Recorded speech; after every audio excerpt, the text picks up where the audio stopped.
hear clicking sounds in the woods, that's your sign to run. One of my followers named Elise told me about her scary experience, and y'all, the woods by my house have got to go. Before I begin, if you have a horror story that you want me to read, go follow my Instagram that's linked in my bio and DM me your story. So Elise grew up in Pennsylvania, and there's one story that she carries with her that she still hasn't shaken to this day. It's the kind of story that changes how you see the woods at night and why sometimes silence isn't the scariest thing that you can hear. Elise told me she played field hockey in high school. Most nights her mom would pick her up after practice or a game, but every now and then when it ran late, she had to walk home. The route was familiar to her. She knew the streets, she knew the back roads, but there was one little shortcut that she always took. Instead of walking down the main intersection near her house, where the sidewalks kind of just disappeared into the road, she cut through a small path that went briefly into the woods. She told me it wasn't much, just a few minutes of walking under the tree, across a narrow wooden bridge, and then back into her neighborhood. And she told me she had taken that path dozens of times before. It was quicker, safer than dodging cars near the intersection, and by then she barely thought twice about it. Until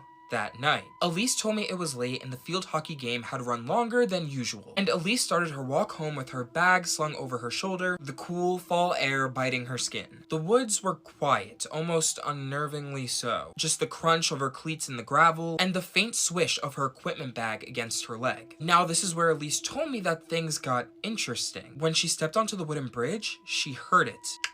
It was a click. She froze. The sound was sharp and unnatural, not like a branch snapping or leaf crunching. It was rhythmic, almost mechanical, a clicking sound echoing deeper into the trees. She told me her first thought was maybe it was an animal, maybe even another person walking with something in their hands or taking a picture. But before she could move, she saw something. Far off, just past the bridge, she saw a figure dart across the path. She told me it was fast, way too fast to get a proper look. Her heart leapt into her throat and she told me she stood completely still, gripping the strap of her bag, trying to convince herself that it was nothing. Maybe it was a deer, maybe it was her imagination. But then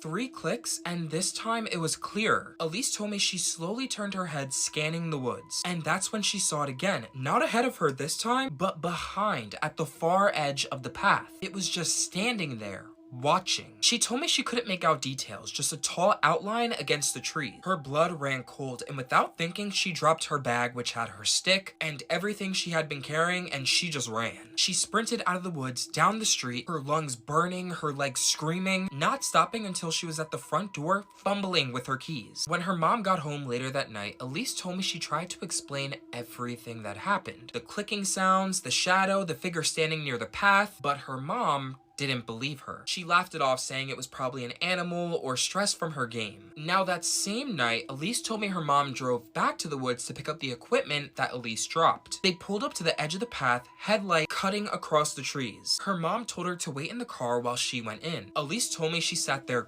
gripping her seatbelt, staring at the line of trees. And then a few minutes after, the unexpected happened. Her mom came back fast, almost running. She yanked the car door open, her face pale, her voice sharp, saying, "We're leaving now." She told me in that moment her mom threw her equipment in the back seat, slammed the door shut, and sped off without saying another word. On the drive home, Elise kept asking, "What did you see? What was it? What happened?" But her mom never answered, not that night, not ever. The only thing Elise remembers is the way her mom's hands gripped the steering wheel, her knuckles white, her jaw locked tight. She told me they never spoke about it again. But from that night on, both of them avoided that path at all costs. Even if it meant walking the long way around. Even if it meant paying for an Uber after games. And to this day, whenever Elise thinks about the clicking sounds that she heard through those woods, she knows whatever it was that she saw out there, her mom most definitely saw it too. The husband in the kitchen. This happened during a late winter. My husband and I had been married a little over 2 years. We both worked long shifts, but I always felt comfort coming home at night, knowing he'd be there eventually. One Friday, I pulled into the driveway around midnight. The house was dark, except for a faint glow in the kitchen window. When I unlocked the door, I could hear movement, a clattering. The house smelled faintly of coffee. I smiled and called, "Hey, I'm home." No answer. I figured he had headphones in. I walked down the hall towards the bedroom. His side was empty, bed smooth like he hadn't touched it. Then I heard the cabinet again, deliberate. My smile dropped. I stepped into the kitchen, dark counters, spotless. Coffee cold, no one there. The sound came again, from the basement this time. The air felt charged, like right after someone left. I told myself it was the house settling. I forced a laugh, climbed the stairs, and tried to sleep. The next night it happened again. I came in late, I heard him humming a little tune he always whistles while cooking. Relief washed over me. Familiar, safe. But as I moved towards the kitchen, the hum didn't rise and fall with breath. It was the same note on repeat, flat and mechanical, like a looped record. On the third night, I woke to silverware clinking. I listened as the fridge opened and a glass was set down. I crept out of bed and peeked down the hall. The kitchen light flickered, and my room was empty, again. And yet the sound continued coming from the basement. I couldn't do it. I couldn't go down the steps. The following day, a text came from my husband. Made it safe. Conference went late. Back Sunday. Attached a photo of his hotel bed, neatly made. He'd been away for 3 days. 3 nights. So who had been in my kitchen, moving like him, whistling his tune, touching the counters, making the house smell like coffee?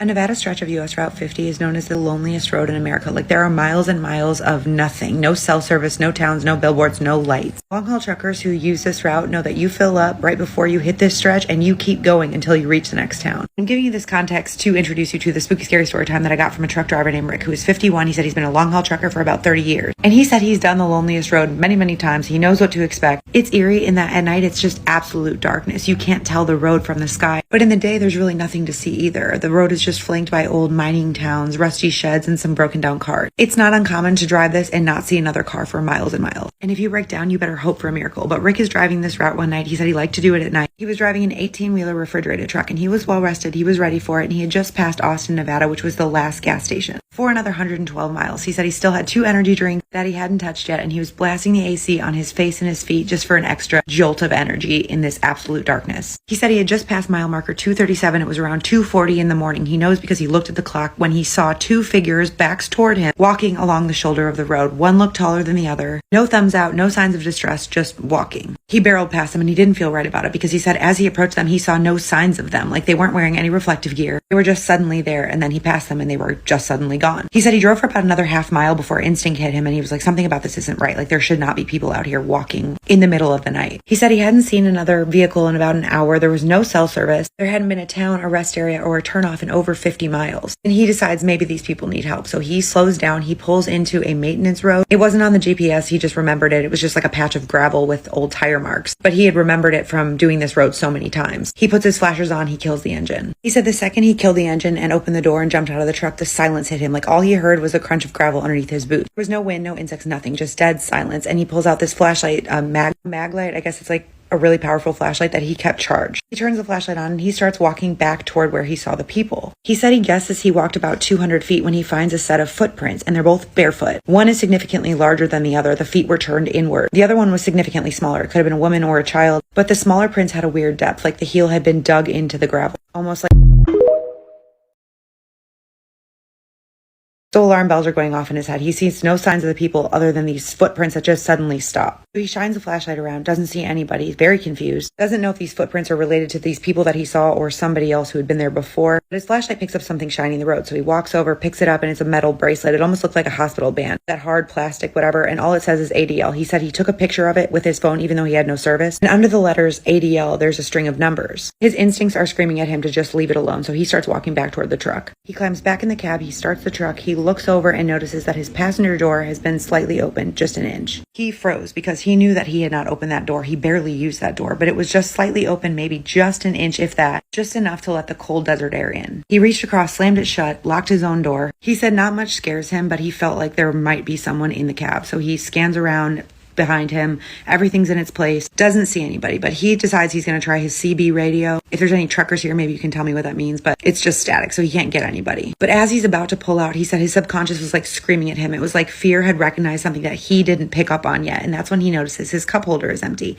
And in his cup holder, he kept a blue ballpoint pen that was now missing. It wasn't like he misplaced it. He said he always kept it there. When he used it, he put it right back. It was just one of the things that he had had in place for years. And that's when he realizes someone had been in the truck. So he puts the truck in gear. He starts to pull out. And as he looks up, he sees a little person. He said it could have been like a teenage girl standing in the road about 10 feet from his driver's side window. She's holding the blue pen and she's motioning for him to roll down the window. So he rolls it down and he says, do you need help? And she's just standing there and she says, can you come out here? I need help. And she says, I've been out here alone. My boyfriend dropped me off out here a few days ago. I've been wandering around looking for someone to help me. Can you please help me? And he says, sure, get in the truck and I'll help you. And she says, no, come out here. I need help finding some things. And he said, who are you with? I saw you walking with someone. She says, no, I've been out here alone. It must be your mind playing tricks on you. And he says, I wasn't born yesterday. I knew it was some kind of trap. So he barrels out of there. And as soon as he gets cell service again, he calls the cops. He tells them exactly what happened. And they said they'd send someone to check it out. Of course, he never found out if anything came of it. But as soon as he gets to the next diner, has some time to research, he starts looking up ADL and Nevada. And he finds a court document from 2022, sealed but cashed, involving a civil suit about a state-run adult developmental living facility that had lost 2 residents in a middle-of-the-night transport to a new facility. The driver of the transport van claimed that he had stopped for gas, left the engine running, gone in to use the restroom, and when he came back, he found the rear doors open with the restraints cut, and the residents were never found. Rick said he's seen a lot of weird things driving late at night, but this takes the cake and still chills him to the bone. He says he can't help but wonder what would have happened to him if he had gotten out when the woman asked him to. If you have a spooky scary story time, please send it in. I would love to read it. I try to update this playlist at least once a day.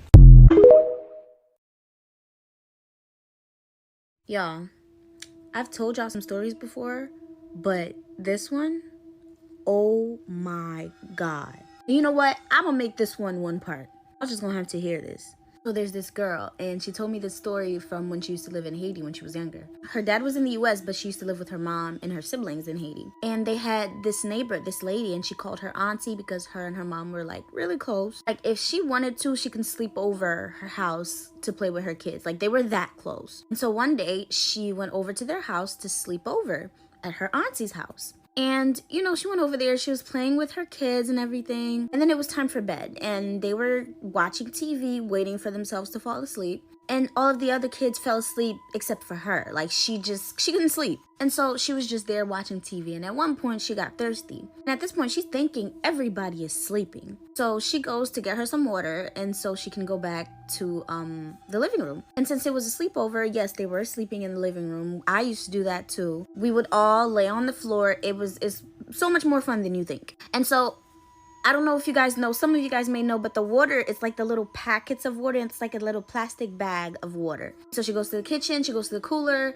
she gets the water. And as she's about to go to the living room, she notices somebody standing in the doorway of her aunt's room. And she wasn't gonna really pay any mind to it because it's probably just her auntie. But it was just the way like the person was standing there. Eyes open, not blinking, staring into one corner of the house. And so she's like, hey, auntie, I thought you were sleeping. And she didn't respond. So she's like, auntie, are you okay? And at this point, she starts to be spooked out. And so she's like, you know what? She's a Haitian girl that grew up in Haiti. She knows better. She's like, I'm not going to question anything. I'm just going to go back. And if anything, my house is right next door and I will go home. And as she's about to walk away, she hears this. Which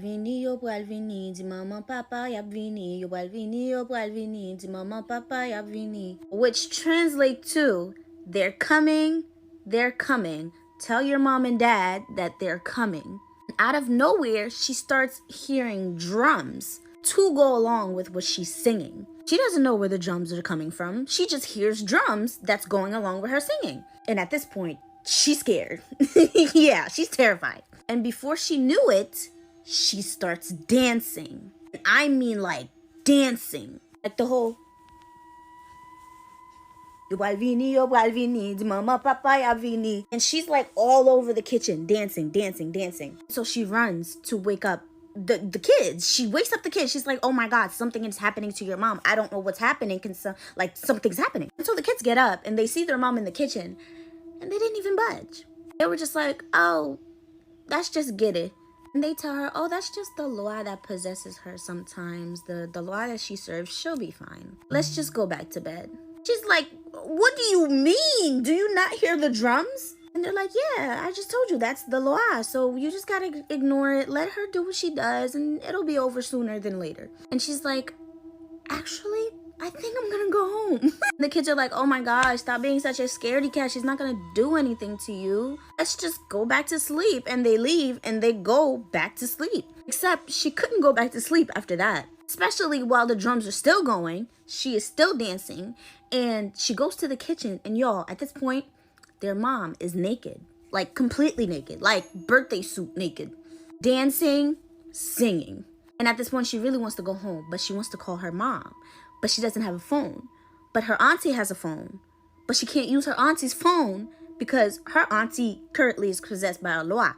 And she is not allowed to go outside by herself, even if it's to go next door. It's nighttime. It's Haiti. Like, she knows better. The kids aren't listening to her. The kids are just like, it's normal. This is normal. Y'all, at this point, she's screaming, dancing, and y'all know what she does? She goes in the kitchen. She gets the hot sauce. And if you know, it ain't no little hot sauce you get from the corner store. This is Haitian made hot sauce that the peppers has been in that vinegar with the seasonings for months, probably. She gets the hot sauce. She sits on the floor. Mind you, she's butt naked. She opens her leg and she starts to pour the hot sauce on her vagina. Now, I have heard stories before when people catch loa, they catch gede, and they do that. Like, I've heard stories. My grandma has told me stories. I never actually saw it for myself with my own eyes. But when the girl told me that, I was like, oh my God, you experienced that? Like, I've heard stories, but I've never actually experienced it. This lady is pouring pure hot sauce on and in her vagina, y'all. And she doesn't feel a thing. She goes right back up to dancing like it was usual. And at this point, she said, fuck this, I'm going home. And so that's exactly what she did. She ran outside, she went next door, she was knocking on her barrière, which means her gate. And it took a while because there's the gate and then there's the actual house and the front door to the house. Her dad heard her knocking on the thing.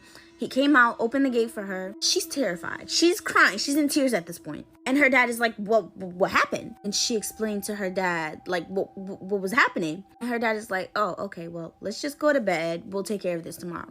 Come to find out, y'all, she does this all the time, for real, like the kid said. Even with the whole pouring the hot sauce on her vagina, she does this all the time. And she does not feel it after she does it, but she does feel it when the loa leaves. When it's just her, she feels that burn. That infection came. But at the same time, it's not her that was doing it. She pays for the price afterwards. Sometimes she'll even go to the hospital because of how bad it gets. And for some reason, she wasn't allowed to go over there anymore. Every time she would ask questions, like to her parents would never give her an explanation. But they were still close, like they still spoke and everything. Their parents still spoke. She just wasn't allowed to go over there anymore. So I'm assuming she wasn't supposed to see that. And her parents knew dang well what that lady was up to and what she was doing. But yeah, y'all, oh my God. Like, I've heard stories about this before, but when she told me that, I'm like, oh my God. So yeah, there's people out there pouring hot sauce in their vagina. If you like this story and you have your own crazy ass story that you want me to tell, go on my Instagram, make sure you're following me, send me the story as a voice message, and don't forget to click the link in the bio and get my merch. And of course, thank you to the ones that already ordered. I love you guys' support. I'm gonna have better merch coming soon, but I just want to see how you guys do with this one first before I start giving y'all the good stuff. As many of you know, I grew up in deep Appalachia. I now live in Atlanta, Georgia, and there are times where I'll tell my friends stories from what happened to me when I lived out there, and they're like, what? I already posted about my UFO story last year, and that video got to like 3 million views. But today, I'm going to tell you guys the story of when I was a kid and I encountered a skinwalker, or at least what I thought was a skinwalker. I hate long intros, so I'm just going to get into the story. The place I lived was a place called Jasper, Georgia. It's right next to LJ, and I lived in the place where the show Squidbillies was based on, and we have a Squidbillies shrine in our town center. I had a friend that I would stay with pretty often, and her family owned a 300-acre farm. And when I say family, it's just her and her mom who live there. And so they have like all these farm animals, and they have different parts of their land that you have to walk through trails in the woods to get through. Like, in order to get to one barn, you have to walk through the woods for like 10 minutes just to get there. So there was one day that I was sleeping over there, and we had been home alone all day. I was probably in 3rd grade when this happened. Some of you might ask why me and my friend were just like 2 third graders alone on this farm. And it was because my parents were getting a divorce, and so I needed a place to go, so I pretty much lived with this girl at the time. But back to the story. So my friend's mom was on the way home, but I guess there was like a lot of traffic, or she was running late or something. So she called my friend and she asked her if we could like go down to one of the barns and feed the horses before we went to bed. So at this point in time, it was probably like 8 o'clock. The sun was going down. It was about to be nighttime. You could still see the sun and the light when you're in the open field, but in the woods, it was like pretty dark. Like there was no sunlight. So my friend and I started walking through the pasture to the woods, and she had a flashlight with her. We got to the woods, she turned the flashlight on, and we started walking. We were walking for maybe like 3 or 4 minutes through these woods, so we're about halfway through the trail, and we're just talking about some shit and laughing. And then all of a sudden, my friend just stops talking, and like I was kind of just like looking at her, like as we were speaking. I wasn't really looking in front of me. And then she just like drops the flashlight and starts sprinting in the opposite direction, like back to the house. And so I was like, "You okay, Rebecca?" And because that was her name. And I turn and I see her sprinting, and the flashlight was just like on the floor in front of me. And I was like, what the fuck? So I turned back in front of me, and I just see like maybe like 10 feet away this gigantic like white figure. And I didn't look at it for long, but just like the sheer height of this thing, whatever the fuck it was, scared me so badly that I looked at it and immediately was like fight or flight mode. Like I felt danger. So right when I looked at it, I turned the other way and fucking booked it. I was running faster than I'd ever ran before. So fast that I passed my friend, and I was like running and pissing my pants at the same time. Like that's how fucking scary it was. And so I ran all the way back to her house, and in my brain I was like, what is the one place I can hide right now where no one will find me? And the only thing I could think of was like, I just ran to the laundry room and I got in the dryer. And so I was just sitting in the dryer, and it was like one of those old school dryers. It wasn't like plastic clear cover, so it was just like a white door that closes it from the front. And so I was just in there. I was like curled up in a ball, and I waited like, I don't know, what seemed like 15-20 minutes. I was just in there covered in piss. And eventually I thought that whatever the fuck was in the woods had like killed my friend, and so I was just crying and like I was freaking out, but I was also terrified and didn't want to die, so I was just sitting in there. And then eventually my friend walks through the door, and I can tell that she's crying and she's like hyperventilating. She's like like I hear that. And so I open the dryer, and she's like scared when I open it, obviously. And I was just like also crying, and we hug each other, and I was like, where did you go? And so she told me that she had ran and she got into like this trailer that was kind of near the house, because it was the only place she could think of to hide. And so we were both hiding, and I guess she just like mustered up the courage to run to the main house. And so we were both just like trying to explain what we saw and like put together whatever the fuck that was. And this was like 2008, maybe 2009. So I think I was like 12 or something when this happened, but this was way before like creepypasta or like any of these stories were like even around. So we couldn't even put a name to like what the fuck we saw out there. And so when her mom finally got home, we tried to explain what just happened, and she just like dismissed us, and she was like, you girls are just like overreacting. You guys saw a bear or like a deer or something, which is still terrifying if we saw a bear, but it definitely was not a bear, because this thing was like pure white. And in the dark, it's like the only thing you can really see is like, if there's someone standing in front of you with a white t-shirt, like you're gonna see that. But this thing was completely white, and that's all I remember is just like this gigantic, like 7 or 8 foot tall thing just like standing right in front of me, staring at me. And so I'm not friends with this girl anymore. I haven't talked to her in probably like 15 years. But I just remember that story, and I remember being so scared that I pissed myself. And the only thing I could think of that being is like a skinwalker. So maybe that is a skinwalker. But yeah, I hope you guys enjoyed that story. I've never told that on here, so I hope you guys were entertained and enjoyed it. And maybe got scared. But anyways, later this week, I'm going to post another story about the Appalachian feral people, because I think I also had an experience with that when I was younger. There was a lot of weird shit that happened. But yeah, thank you guys.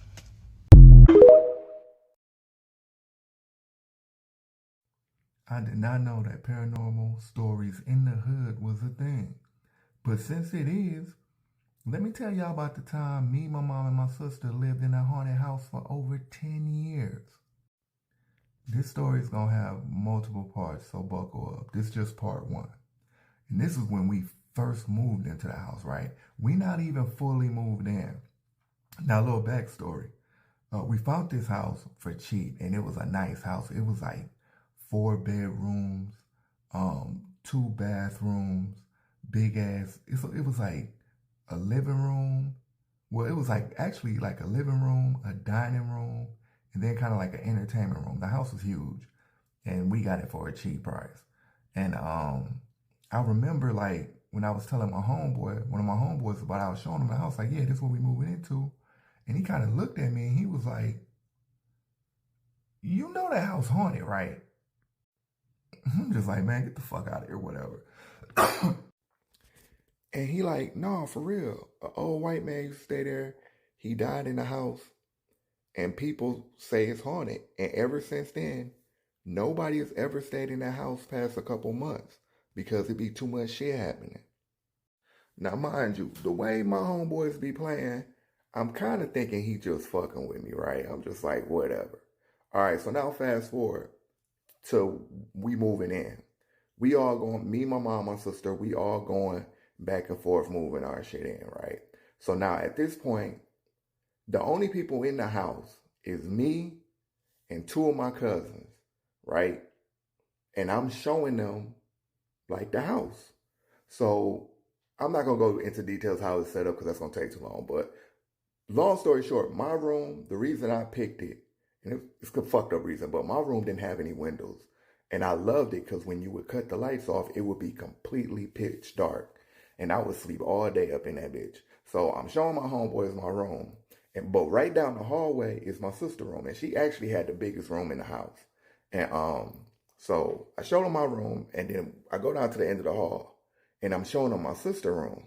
And like I said, she had a big ass room. But on the wall, now this is important. On the wall, there was like a floor length mirror.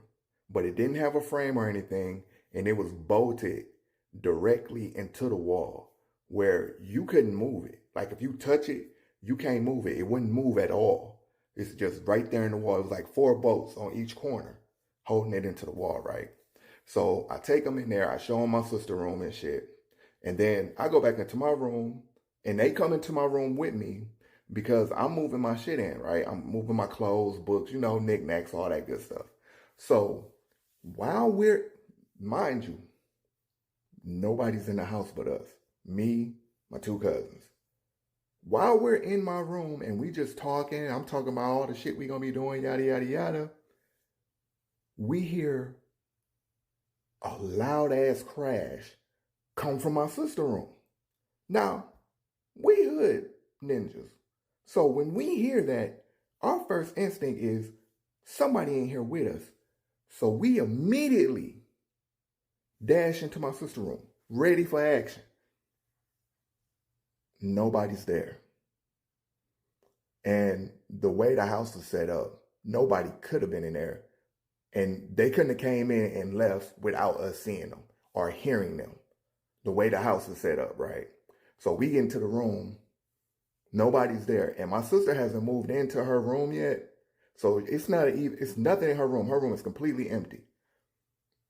And we looking around like, what the fuck was that noise?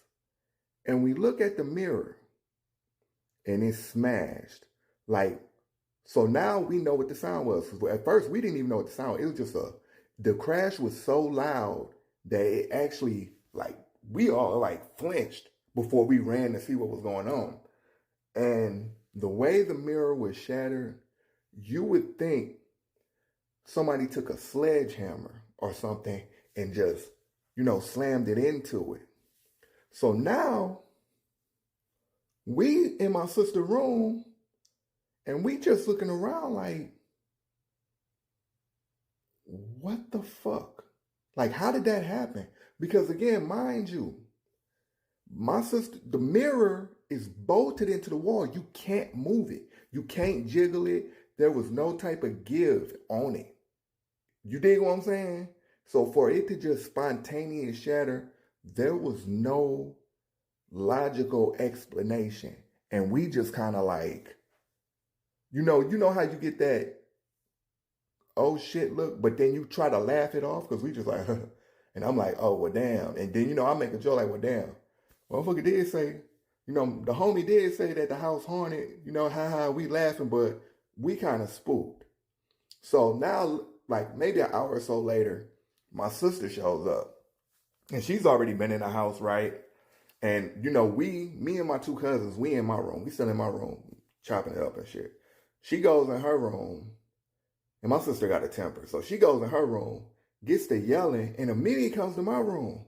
Like, what the fuck y'all do to my mirror? And I'm like, we didn't do nothing to your mirror.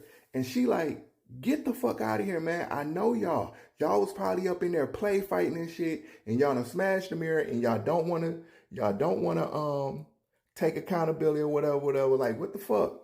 And so we like, look, honestly, we was in my room. That's what I'm telling myself. I'm like, look, honestly, we was in my room and we just heard a loud crash. We came in there and the mirror was broke. My sister look at us and she like, y'all can't come up with a better fucking line than that. I'm like, and my cousins is looking at her like, no, he's not lying. Cause I was known to joke and be sarcastic and shit. And so my cousins had to step in like, no, look, straight up, he not lying. We was in here. We don't know what happened. We just heard the shit. And like the more that we explaining it to her, the more she's kind of like, first she's kind of like, then she's kind of like, and she like, y'all for real? We like, yes. Well, look, so, and that was the first strange thing that happened. But a lot more shit happened. This video kind of long, so I'm going to have to catch y'all on the next one. And I'm going to let y'all know, because that shit right there that I'm telling you, as freaky as that sound, I'm getting chills. It get a lot worse. And this shit is real. I'm not lying. I'm not making this shit up. But if y'all give me enough likes and shit and get enough views on this shit, I'll hit y'all a part 2. Comment part 2 if you want to hear the next part. As always, peace. Something fucking creepy happened when I got home. I was driving down the street, and my daughter's bedroom light is on. So I'm like, that's weird because she's at her dad's house for a couple nights. She's not home. So I parked my car right over here, and when I park my car, I see her bedroom curtains are also opened a bit.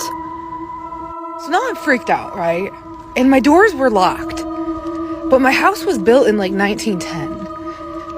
So I was like, I hope it's a fucking ghost and someone didn't, break in or something.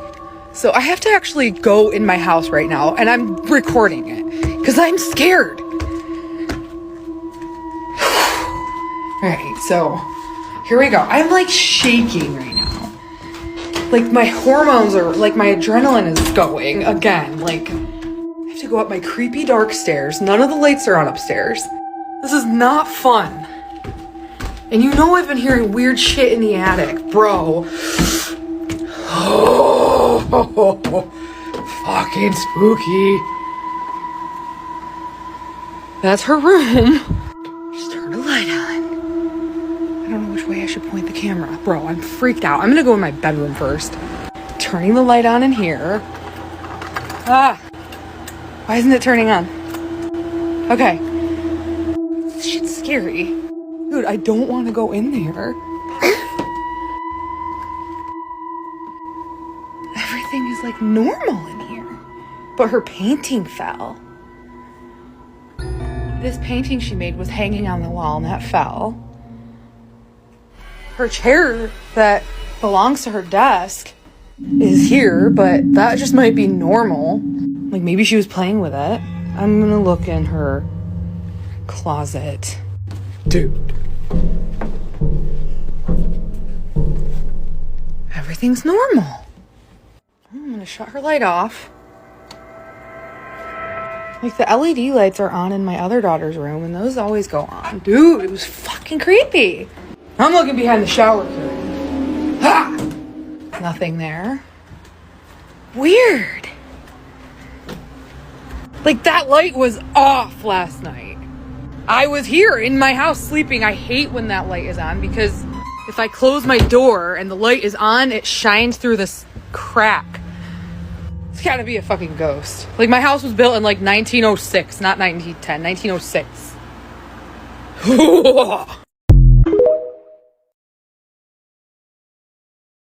So I have in fact experienced a real life haunting one time when I was babysitting. Very old house, 3 kids ages 5, 3, and 1. Before the parents left, the dad looked at me and said, "Hey, I'm sorry." I have no idea what he was saying sorry for. I was like, "Oh, that's okay." The whole time I kept hearing creaks and whispers throughout the house. But it was a really old house, so I was like, I'm just imagining this. And the 5-year-old looks at me and says, The 5-year-old looks at me and says, "Hey, did you know we used to have a cat and it on Halloween?" And so my dad buried it in the backyard. I was like, that's great. If you are with kids a lot, you know they say weird things. She wanted to play a game where she was the cat that I had to bury in the backyard. It was a weird night. So I put the kids to bed. Like clockwork, 5-year-old gets up and says she needs a glass of water. Getting her a glass of water when a cat covered in dirt runs up from the basement. I say, "Hey, I thought you said your cat." She said, "He did." I said, "Then who's this cat?" She looks at me and says, "What cat?" And it's like swirling at her feet. I think she's messing with me. I'm like, whatever, so I send her back to bed. Then I was like, well, I have this stray cat running around these people's house. So like an idiot, I chase the cat and it runs into the basement. Why I followed it down, I don't know. But I did, and when it got to the bottom of the stairs, it went into a corner and disappeared. I was like, weird. I went back upstairs to go do my homework. Then I hear metal clanging at the front door, like someone's clanging. And I think the parents are home early and they're struggling to get inside, so I go to open the door for them. And they're like so loud, they're struggling so much. I open the door, nobody's there. I was like, I'm getting a little freaked out now. So I go back on the couch to start texting my friends what's happening. And I turn around and the picture behind me has turned sideways. Then I start hearing whispers around the house. I think the kids have woken up, so I go to their room to tell them to be quiet. Knocked out asleep. Got really nervous, so I had to go pee. I go to the bathroom and all the lights in the house shut off. I immediately text the parents, "You need to come home. Something's wrong. All of the lights just shut off." As soon as I texted that, I heard footsteps coming upstairs, like from the basement coming upstairs. And there are voices saying, "Where is she? The lights are off. Where is she? The lights are off." And so I'm like, okay, thank God the parents are home. Like, I'm done. And so I turn on the flashlight on my phone and I go to meet them at the steps. I thought it was weird they were coming from the basement, but I figured maybe there was like a door to the garage there or something. And so I yell out to them like, "I'm here, I'm over here, your lights came out, sorry." I shine my flashlight towards the basement. No one's there. Their 2 dogs run over to me and sit on my right and my left and lowered their heads towards the basement. And I'm hearing whispers and I'm assuming the dogs heard it too. It's probably the scariest I've ever been in my life, but I'm still a babysitter, so I still have to like protect the kids. So I run back into the hallway in front of the kids' room to just stand in front. Like if I was gonna go out, at least I was gonna go out protecting those kids. Then all of a sudden the whispering stopped. The lights slowly came back on. I got on the phone with some friends. They were trying to come pick me up, but I couldn't leave the kids. I stayed on the phone with friends until the parents got home. I was really shaken up, so I couldn't even tell the parents what happened. I just took the money and left. I was so scared, I turned on the lights in my car on the way home because I just was horrifying. And then I slept with all my lights on that night. I never went back, but I am still a babysitter, so I guess it didn't scare me too much. If you're not into really creepy stories about the paranormal, literally just scroll past this video. But if you are, I have a truly scary paranormal story for you. So this happened to me 2 years ago when I went on a birthday trip to Las Vegas. And basically, I really wanted to see this place called the Mob Museum. I was literally fascinated. I was like, I have to see it. And I'm really into forensics, and the organized crime stuff sounded interesting, so I wanted to go. So I go to the Mob Museum. It is 3 floors. I start at the first floor, I look all around, I go to the second floor, I look all around, and before I get to the 3rd floor, I realize it is 10 minutes until closing, and my mom's like, hey, just meet me downstairs, you go ahead. So I continue up these stairs to the 3rd floor, and when I get up there, I'm the only one there. There's no one up there, which was fine with me. I'm actually thinking at the time, this is awesome, like no one's in my way, I can just make my little round and head out. So when I get up there, I look kind of to the left and there's a room where there's like a purple, real groovy looking couch, real groovy looking living room setup, and I'm thinking, oh, that looks cool, so I walk in there. Immediately when I walk in there, I just don't feel right. I don't know how to explain it. I don't feel great. Like, I just feel off. It felt like I just suddenly was like, came over with like just this creeped out feeling for some reason, and I didn't know why, because I was just admiring this like real unique looking living room setup they had going on up there. That was until I look over to the right and I noticed that there is a whole wall with a display of very graphic crime scene photos, and that wasn't the problem, okay? Like, I've seen crime scene photos, I've taken classes in forensics and stuff, but these pictures, I've never seen pictures like that displayed like that on a wall, framed with plaques underneath. I was just kind of like, I don't know. I started thinking that was why I felt off initially when I walked in the room. I was like, I don't know. I felt like the way that those people were being displayed was just like not respectful to the deceased. So my intuition was telling me, don't participate in this madness. Like, literally, let's just go. Let's just leave. So despite what my intuition was probably telling me, I'm literally thinking, I don't know, I kept gaslighting myself. I was like, maybe it's because the pictures, and I basically swallow the lump in my throat, and I'm like, no, I'm going into forensics. I have to be able to handle this. So I go up to the wall to look at all these pictures and the like stories of these people. I only looked at a couple that were on the very right side. I read like a couple of them.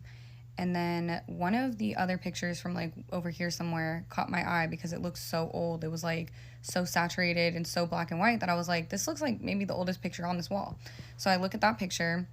It's a real graphic crime scene of a man.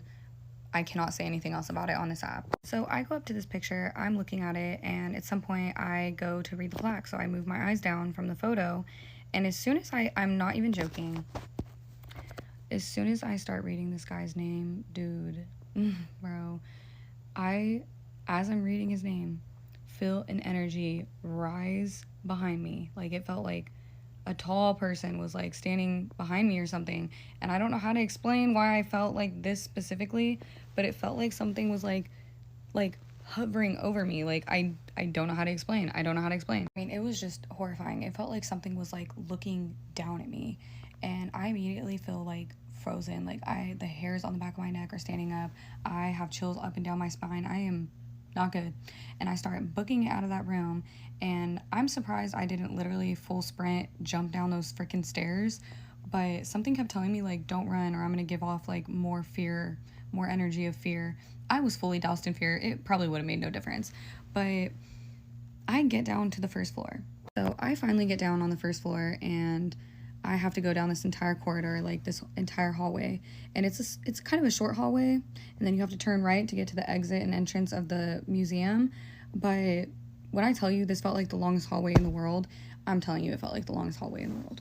So I start speed walking down the hallway, and suddenly this energy that felt like was following me felt like it was literally standing in mine. It felt like something was standing in my energy. Like, I came over with somehow even more fear than I was already feeling, and start full on sprinting, about nearly falling over, like flying down these hallways. I'm literally just like flying towards the exit.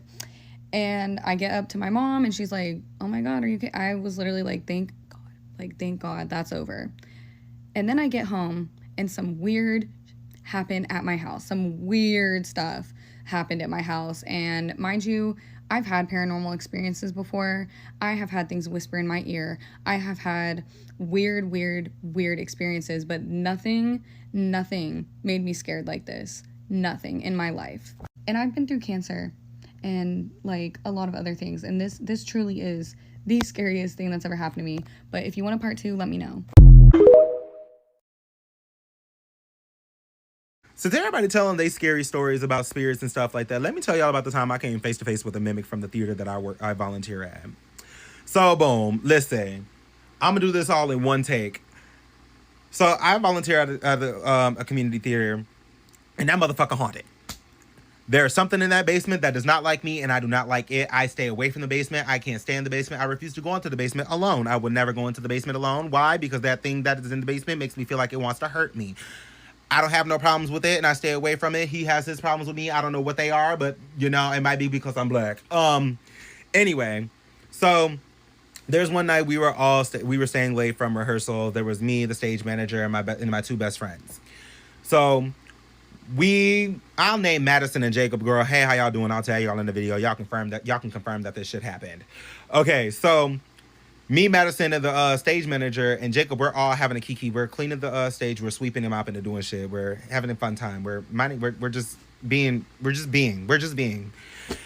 We end up talking about the ghost stories that they tell during the ghost tour, and the story about the lavender lady in the theater. She comes up. Now they tell this story pretty prevalent. Prevalent is the word? I don't know, but they tell the story a lot. Now, as the story about the lavender lady going on, the stage manager, something reminded her that she needed something from the basement, and she asked Jacob. She's like, "Hey, Jacob, I need something from the basement. Can you go downstairs to grab it?" Jacob's like, "Hell no, I'm not going down there by myself. What if there's an axe murderer?" That's exactly what he said. I swear to God, that's exactly what he said. And then she was like, "Well, take Marquis." And he was like, "Well, Marquis," I was like, "No, I'm not going down there. You know I don't like that basement. That basement don't like me. I'm not going down them stairs." Long story short, Jacob ended up bribing me with a damn tequila sunrise, and I ended up going anyway. Like a dummy. So we end up going downstairs, and we end up finding what we're looking for. And as we are about to leave the damn prop room, we see this figure standing in the doorway.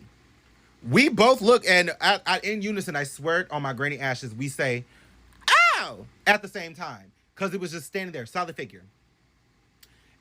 It dips off, it disappears. We run up the stairs.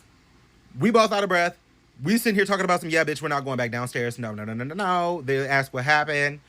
We tell Maddie what happened, and Madison's like, "What are you going to do if it follows you?" I'm like, "I wish this motherfucker would follow me." And that's my problem right there. I sat here and said, I wish this motherfucker would follow me. Yep, I do too much of this. I need to learn how to stop. So we end up talking our shit, leaving. I end up home. Get home. It's the dead of fucking winter. Julian's at work. My fiance's at work. So I get in the house. First red flag that oh, hell no. See, even talking about this shit scaring me. So I get home. First red flag should have been my fucking bedroom door was open. I don't never leave my bedroom door open. I have a cat that likes to claw stuff up. He's not allowed in here without supervision. Second red flag, he was still in the living room. That's how I know. That's how I should have known something was wrong. Bedroom door was open. My cat was still in the living room. He wasn't in my bedroom. That should have been the first red flag. So I hear my fiance's voice come out of my bedroom. And he's like, "Hey, babe, how are you doing?" I'm like, "Oh, babe, I'm doing good. I'm going to come give you a kiss, but I got to use the bathroom first." I go to the bathroom first, and it's still talking to me. The voice is still talking to me. I don't see where the voice is coming from, but I know it's coming from my bedroom. So I'm in the bedroom, and I'm talking. He's talking. It's talking. Whatever the fuck it goes by. It's still having a conversation with me. We're literally, I'm like enthralled in this conversation, having a full intellectual conversation, explaining my day, how it went. I even told him about the mishap one of my residents had. And I kid you not, as I crack the bathroom door open, because I can't hear because it starts to get a little muffled. So I'm like, "Babe, I'm going to crack the bedroom door." Hold on, say that again. I open the bathroom door just a little bit.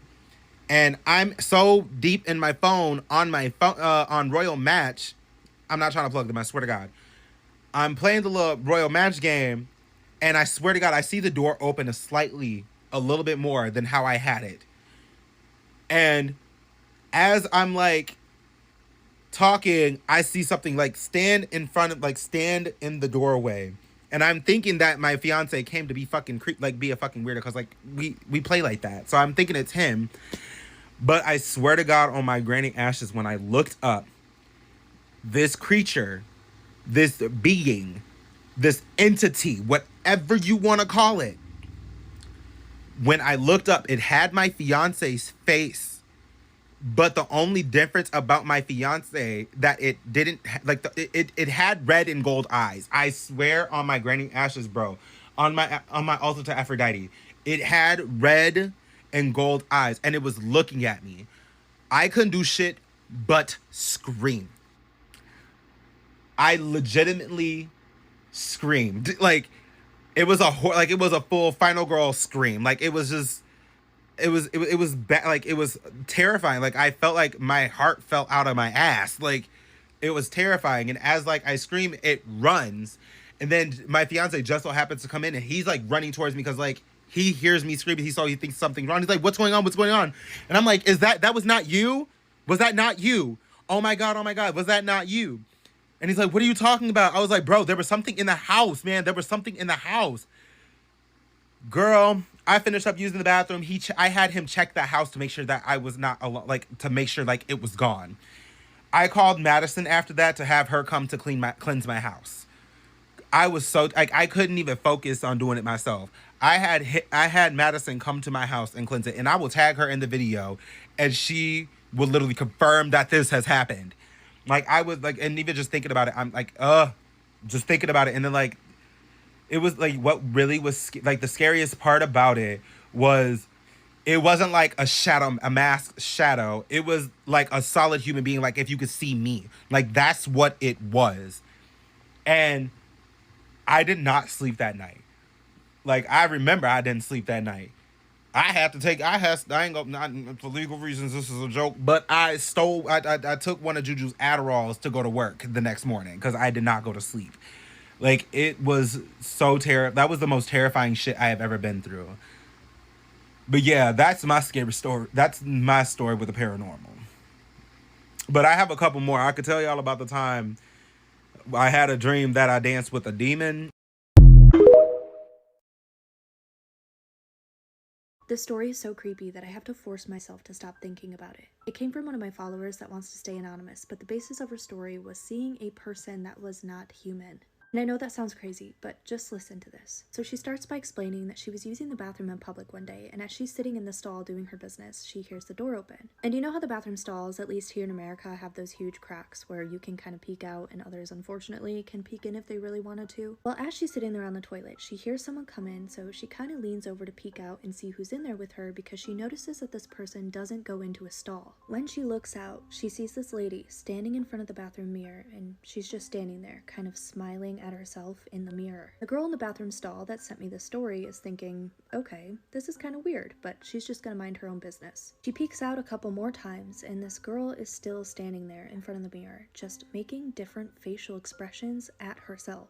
Now at this point, she's already finished up with what she went in there to do, but she isn't really sure that she wants to get out of the stall and leave while this lady is still in there because she wants to avoid any awkwardness. She doesn't think that the girl standing at the mirror even knows that she's in the bathroom with her, and she doesn't want to embarrass her or anything, so she's just kind of waiting it out. But then she starts to hear these really strange noises. They're almost like these weird guttural grunts, like this girl is trying to find her voice. She's doing it repeatedly, over and over again, but as she's doing it, her voice is changing and forming more into a normal talking voice. Now the girl in the stall is positive that she's not leaving. She's officially freaked out. She said that it almost sounded like the girl was trying to mimic human speech, and she's still just standing there, kind of leaned over with her face pretty close to the mirror, watching herself make these different facial expressions and making these strange noises. But then her eyes dart over because she sees movement in the girl's stall. Once this thing realizes that she's not alone in the bathroom, she immediately stands up straight and walks out. And the girl in the stall who sent me this story ended by saying,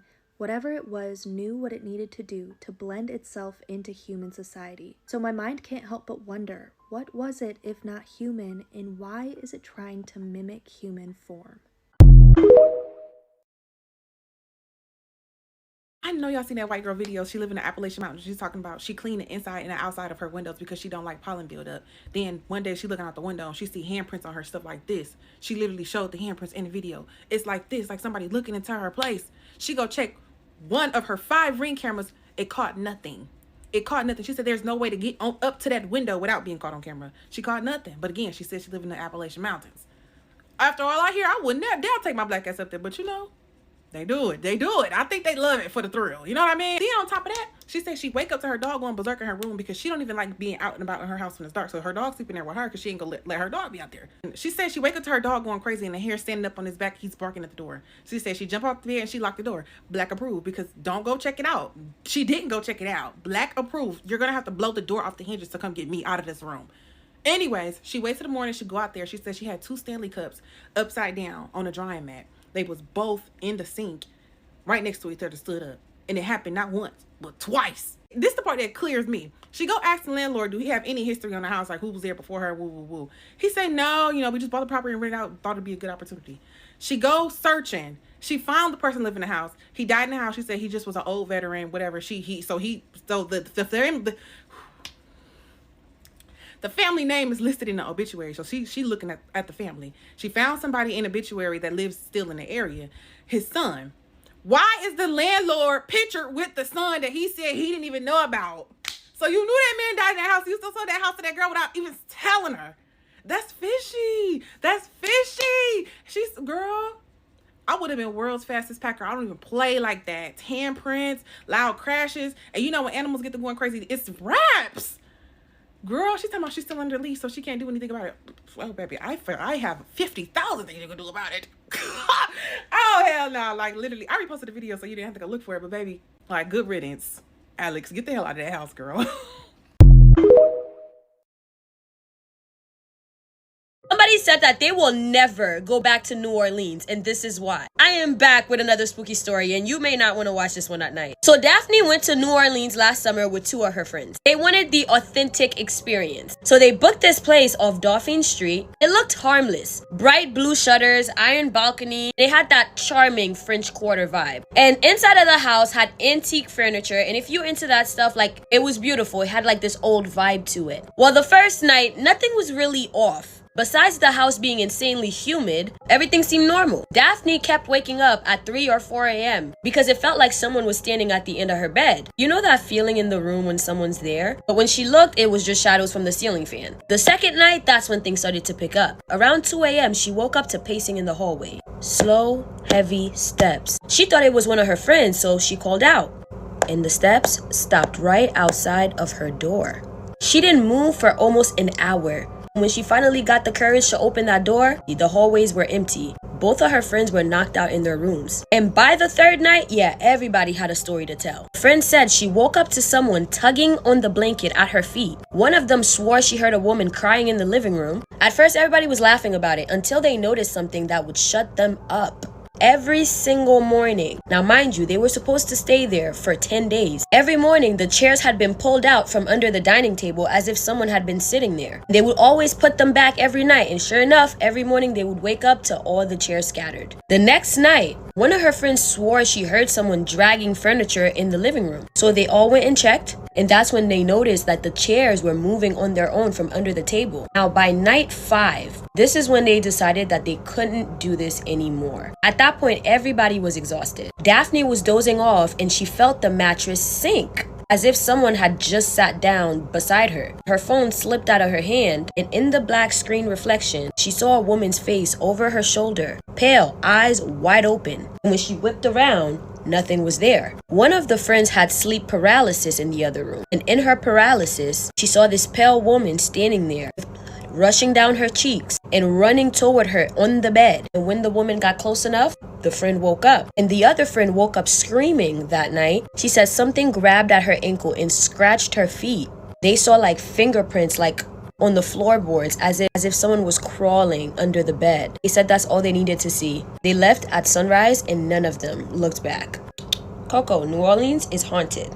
I haven't done a haunted house story in so long. If you have a spooky story that you want me to tell, feel free to submit it to me right here on TikTok or on Instagram. For longer, better, and spookier stories, make sure you subscribe to my YouTube channel. I say at the end of every single video, I love you, my abducted humans, from your favorite Haitian homegirl, featuring Coco.